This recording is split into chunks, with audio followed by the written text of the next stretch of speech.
on parle de non-événement parce que le fait que la rencontre avec cet enfant qui ne peut pas continuer sa vie, qui a arrêté de vivre, euh, ce soit un événement qui se passe dans un cercle tellement restreint, tellement intime, avec juste souvent les parents, la sage-femme, un obstétricien, une équipe périnatale, ça fait en sorte qu'il n'y a pas la naissance de l'enfant n'est pas, et sa mort donc aussi, n'est pas un événement social.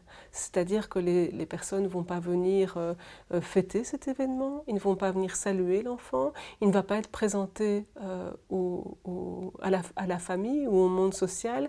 C'est souvent un moment où la chambre de la jeune accouchée est une chambre qui est évitée, on ne lui rend pas visite, il n'y a pas de cadeau. Les parents qui sont endeuillés, en deuil périnatal, souvent vont faire un faire-part, ils vont beaucoup réfléchir, ils vont d'abord essayer de traverser ce moment qui est très sidérant, qui est très glaçant, qui est vraiment le ciel qui vous tombe sur la tête et vous ne pouvez plus sentir, vous ne pouvez plus penser. Et c'est parfois des semaines, voire des mois. Moi j'ai connu des parents qui c'est presque un an après, qui réussissent à avoir cette créativité aussi de créer, parfois à l'occasion d'une naissance suivante, un faire-part qui évoque, qui partage avec l'environnement social l'arrivée de cet enfant qui n'a pas pu être introduit au cercle familial. Donc c'est pour ça qu'on parle de non-événement, parce que cet événement a lieu pour les parents. Et c'est un événement puissant, puisque même dans certains cas, quand les parents doivent prendre la responsabilité et la décision d'une interruption de grossesse, c'est un événement dans lequel ils engagent toute leur parentalité naissante, c'est-à-dire qu'ils nous le disent bien, ils le disent. Ils ont dû être parents avant même que l'enfant vienne au monde. Ils ont dû prendre des décisions de parents pour cet enfant. Un accouchement pour un enfant qui est mort in utero, cet accouchement doit avoir lieu. Donc la femme fait tout ce travail d'accouchement, accompagnée par son partenaire et par l'équipe. Donc les parents ils deviennent parents dans ce cercle restreint et ils ne peuvent pas le partager. Et cet événement qui n'est pas vu, qui n'est pas représenté, qui n'est pas relié à l'environnement social proche de la famille professionnelle, des amis, des oncles et tantes, etc., s'apparente alors à quelque chose qui n'existe pas. Parce que souvent, l'enfant n'est pas vu tout simplement. Alors quand on voit l'enfant mort, quand on peut le porter dans les bras, quand on l'habille, quand on lui donne un prénom, quand on lui crochette une couverture dont on l'enveloppe pour en prendre soin de cette manière-là, ben, ce non-événement devient un événement parce que nous sommes dans ce rapport de proximité, ne serait-ce que si on participe aux funérailles, si on partage des émotions, si on partage un rituel. Mais beaucoup d'enfants qui meurent dans cette période ou fœtale ou périnatale, dans des circonstances souvent tellement tragiques pour les parents, beaucoup de ces enfants en fait n'ont pas trouvé leur place dans un cercle social.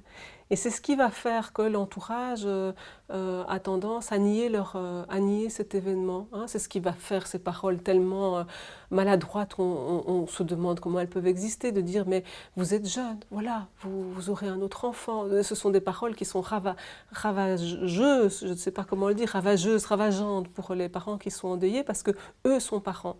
Mais le fait qu'on n'ait pas connu leur enfant, qu'on n'ait pas vu cet enfant dans leurs bras, c'est comme s'ils n'étaient pas parents, vous voyez. Donc alors qu'eux ont accédé à cette dimension de la parentalité et ils sont marqués à tout jamais. Donc ça veut dire que s'ils ont d'autres enfants par la suite, eux auront un devoir, un besoin de mémoire par rapport à cet enfant qui a disparu, de l'intégrer dans leur carnet de famille, et donc de pouvoir dire ah ben oui, nous on a eu 3 enfants. Mais souvent, comme c'est un non-événement pour les autres, quand en rue vous êtes avec une poussette et que quelqu'un vous dit ah c'est un premier, eh bien beaucoup de parents endeuillés vont réfléchir puis vont dire oui c'est un premier, parce que s'ils disent c'est un second, alors ils devront dire mais et votre premier il a déjà quel âge?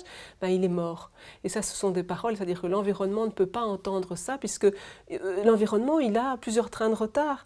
La question de la mort n'est pas présente dans leur esprit. Donc, quand on voit des jeunes parents avec des enfants en bas âge ou avec des enfants, on ne pense pas qu'il y a un enfant mort. Ça ne fait pas partie de notre répertoire quotidien, ça. Et donc, il y a une effraction qui est faite. C'est pour ça qu'on dit que c'est un non-événement. C'est parce que c'est un événement pour les parents qui, à l'occasion de cette naissance, de cet accouchement, sont devenus des parents. Hein, mais cet événement, il est couvert par l'absence de considération de l'entourage, l'absence d'existence sociale qui était tellement forte au moment où on ne pouvait même pas donner un nom aux enfants, on ne pouvait pas les inhumer, on ne pouvait pas leur donner un traitement décent comme être humain. Hein. Donc on a fait de grandes avancées, mais dans le social, cette question du deuil périnatal doit vraiment encore faire son chemin. C'est ce qui fait que pour des parents endeuillés, en deuil périnatal, pour eux c'est vraiment un appui de savoir qu'il y a par exemple une journée du deuil périnatal ou de savoir que même s'ils ne viennent plus par exemple dans un groupe de parole pour parents en deuil périnatal, ce groupe continue d'exister parce que ça veut dire qu'il y a dans le social un lieu où cet événement existe, est reconnu